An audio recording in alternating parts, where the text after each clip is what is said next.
Mix the decanted urine sample.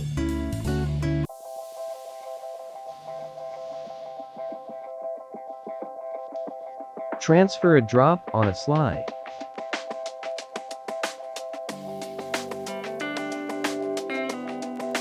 View under the scanning objective first, then to the low power objective. Urine under the low power objective. HPO 40 times magnification.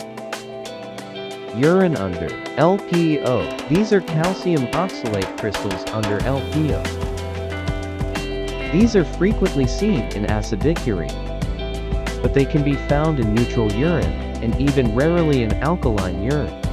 So don't worry if you find calcium oxalate crystals in neutral and alkaline urine. Dihydrate Kox is most common form of calcium oxalate crystals. These form are colorless, octahedral envelope, or like two pyramids joined at their bases. Another form is the monohydrate calcium oxalate. It has less characteristic, and is also less frequently seen.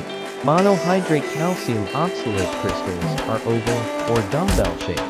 Both the dihydrate and monohydrate forms are birefringent. Under polarized light, the finding of clumps of calcium oxalate crystals in fresh brine may be related to the formation of renal calculi. Because the majority of renal calculi are composed of calcium oxalate. The primary pathologic significance of calcium oxalate crystals is fevry noticeable presence of the monohydrate format. Cases of ethylene glycol antifreeze poisoning, calcium oxalate and bacteria under low power objective.